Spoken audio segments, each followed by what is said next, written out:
6 pelatih besar terancam kehilangan jabatan setelah Piala Dunia.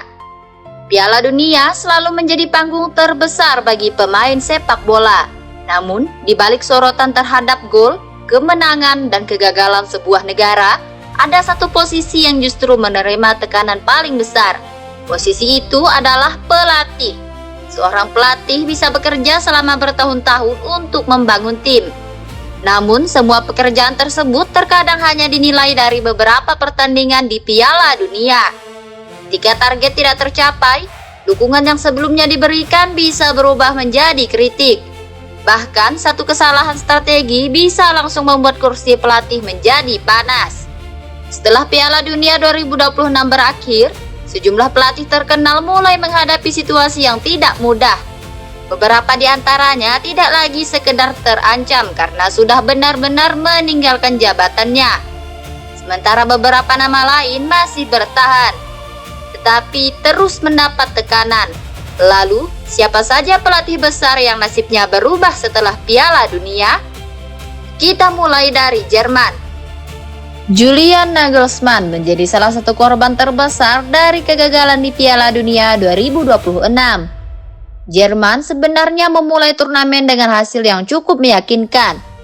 Namun perjalanan mereka kembali berakhir jauh lebih cepat daripada yang diharapkan. Jerman tersingkir oleh Paraguay melalui adu penalti pada babak 32 besar. Hasil tersebut terasa semakin berat karena menjadi kegagalan ketiga secara beruntun bagi Jerman di Piala Dunia. Sebelumnya, mereka juga tersingkir pada fase grup Piala Dunia 2018 dan 2022. Setelah kekalahan dari Paraguay, Nagelsmann awalnya masih ingin melanjutkan pekerjaannya. Ia merasa proyek yang dibangun belum selesai.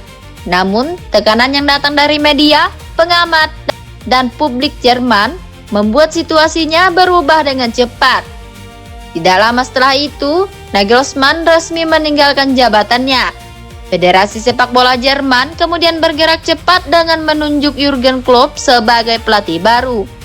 Keputusan tersebut menunjukkan bahwa Federasi Jerman tidak lagi ingin menunggu. Mereka membutuhkan perubahan besar setelah 3 edisi Piala Dunia tanpa pencapaian yang memuaskan. Dari Jerman, kita beralih ke Belanda. Ronald Koeman juga harus menerima akhir yang mengecewakan. Belanda datang ke Piala Dunia dengan skuad yang cukup kuat. Mereka memiliki pemain berpengalaman, pemain muda berkualitas, dan pelatih yang sudah sangat mengenal karakter sepak bola Belanda. Namun, semua itu tidak cukup membawa mereka melangkah jauh. Belanda tersingkir oleh Maroko pada babak 32 besar melalui adu penalti. Kekalahan itu menjadi salah satu hasil terburuk Belanda sepanjang sejarah keikutsertaan mereka di Piala Dunia. Koeman kemudian memutuskan mengundurkan diri. Ia tidak menunggu federasi mengambil keputusan dan memilih bertanggung jawab atas kegagalan timnya. Kasus Koeman memperlihatkan bahwa reputasi besar tidak selalu bisa menyelamatkan seorang pelatih. Belanda memang kalah melalui adu penalti, tetapi permainan mereka dianggap belum menunjukkan kualitas sebuah tim yang ingin bersaing menjadi juara. Pelatih berikutnya datang dari Portugal. Roberto Martinez juga tidak melanjutkan pekerjaannya setelah Portugal tersingkir. Portugal datang membawa harapan besar. Mereka mempunyai banyak pemain yang tampil di klub-klub top Eropa. Selain itu, turnamen ini juga diperkirakan menjadi Piala Dunia terakhir Cristiano Ronaldo bersama tim nasional. Karena itulah kegagalan Portugal terasa lebih menyakitkan. Portugal tersingkir setelah kalah tipis 1 gol tanpa balasan dari Spanyol pada babak 16 besar. Pertandingannya memang berjalan ketat, tetapi Portugal kembali gagal memanfaatkan generasi pemain berkualitas yang mereka miliki. Setelah pertandingan, Martinez menyatakan bahwa perjalanannya bersama Portugal telah berakhir. Kontraknya juga selesai pada hari yang sama. Selama menangani Portugal, Martinez memang mencatatkan banyak kemenangan. Namun target utama yang diberikan kepadanya bukan sekedar tampil baik dalam pertandingan kualifikasi atau persahabatan. Targetnya adalah membawa Portugal menjadi juara dunia. Ketika target tersebut gagal dicapai, pergantian pelatih akhirnya dianggap sebagai langkah yang wajar untuk memulai siklus baru. Nama keempat adalah Rudi Garcia bersama Belgia. Situasinya cukup berbeda dari 3 pelatih sebelumnya. Belgia sebenarnya berhasil mencapai babak perempat final. Mereka tidak tersingkir pada fase grup atau babak awal. Namun, Federasi Belgia tetap memutuskan tidak memperpanjang kontrak Garcia. Belgia dikalahkan Spanyol dengan skor 2-1 pada perempat final. Hasil tersebut sebenarnya bukan kegagalan yang benar-benar memalukan karena Spanyol kemudian keluar sebagai juara.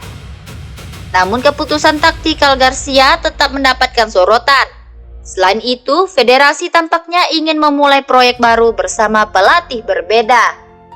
Kontrak Garcia dijadwalkan berakhir pada 31 Juli 2026 dan tidak diperpanjang. Belgia kemudian menunjuk Mark van Bommel sebagai penggantinya. Kasus ini cukup menarik karena membuktikan bahwa pencapaian perempat final pun belum tentu cukup untuk menyelamatkan jabatan seorang pelatih. Semua kembali kepada target yang diberikan federasi dan keyakinan mereka terhadap arah permainan tim untuk beberapa tahun ke depan. 4 pelatih tadi sudah benar-benar meninggalkan jabatannya, namun 2 nama berikutnya masih berada dalam situasi yang berbeda. Yang pertama adalah Mauricio Pochettino bersama Amerika Serikat. Sebagai salah satu negara tuan rumah, Amerika Serikat membawa ekspektasi tinggi. Mereka tidak dituntut menjadi juara, tetapi publik berharap tim tersebut mampu memberikan perjalanan yang berkesan di depan pendukung sendiri. Amerika Serikat berhasil melewati babak awal, tetapi langkah mereka berhenti pada babak 16 besar setelah kalah telak 4-1 dari Belgia. Bukan hanya kekalahannya yang menjadi masalah, cara Amerika Serikat kalah juga membuat banyak orang kecewa. Mereka dinilai tidak menunjukkan permainan terbaik ketika menghadapi lawan yang lebih berpengalaman. Kontrak Pochettino berakhir setelah turnamen. Federasi Sepak Bola Amerika Serikat kemudian menyatakan akan melakukan pembicaraan untuk menentukan masa depannya. Artinya, Pochettino belum langsung dinyatakan pergi, tetapi juga belum mendapatkan kepastian untuk tetap bertahan. Ia sebelumnya direkrut untuk meningkatkan level Amerika Serikat menjelang Piala Dunia yang digelar di kandang sendiri. Federasi harus menilai apakah perkembangan yang dibawanya cukup untuk melanjutkan proyek menuju turnamen berikutnya. Nama terakhir adalah Thomas Tuchel bersama Inggris. Berbeda dari beberapa pelatih sebelumnya, posisi Tuchel sebenarnya lebih aman karena kontraknya telah diperpanjang hingga 2028. Namun tekanan terhadapnya tetap sangat besar. Inggris berhasil mencapai semifinal sebelum dikalahkan Argentina dengan skor 2-1. Secara pencapaian, semifinal tentu bukan hasil yang buruk.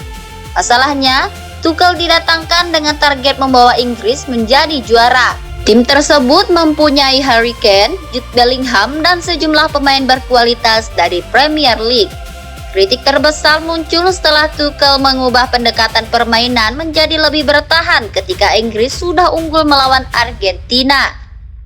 Perubahan tersebut dinilai memberikan kesempatan kepada Argentina untuk menguasai pertandingan dan melakukan comeback. Meski demikian, kegagalan Inggris tidak sepenuhnya bisa dibebankan kepada pelatih. Tuchel baru menjalani turnamen internasional besar pertamanya dan tetap berhasil membawa Inggris ke semifinal. Karena kontraknya masih panjang, ia kemungkinan tetap diberikan kesempatan. Namun tekanan pada Euro 2028 akan jauh lebih besar. Kegagalan berikutnya bisa membuat federasi mulai mempertimbangkan perubahan. Dari 6 nama tersebut, terlihat bahwa setiap federasi mempunyai cara berbeda dalam menghadapi kegagalan. Jerman memilih perubahan besar dengan mengganti Nagelsmann dan mendatangkan Jurgen Klopp. Belanda kehilangan Ronald Koeman setelah tersingkir lebih cepat. Portugal memulai siklus baru setelah kepergian Roberto Martinez. Belgia bahkan tidak memperpanjang kontrak Rudi Garcia meskipun mereka mencapai perempat final. Sementara itu, masa depan Pochettino masih menunggu keputusan. Thomas Tuchel masih mendapatkan kesempatan, tetapi tekanannya tidak akan berkurang. Pada akhirnya, Piala Dunia bukan hanya menjadi tempat untuk menentukan tim terbaik di dunia. Turnamen ini juga menjadi ujian paling berat bagi seorang pelatih. Mereka bisa dipuji sebagai sosok jenius ketika timnya menang, namun ketika hasilnya tidak sesuai harapan, mereka juga menjadi orang pertama yang dimintai bertanggung jawab. Menurut kalian, dari 6 nama tadi, siapa yang sebenarnya masih layak diberikan kesempatan? Dan apakah federasi terlalu cepat menyalahkan pelatih ketika sebuah negara gagal di Piala Dunia? Tuliskan pendapat kalian di kolom komentar.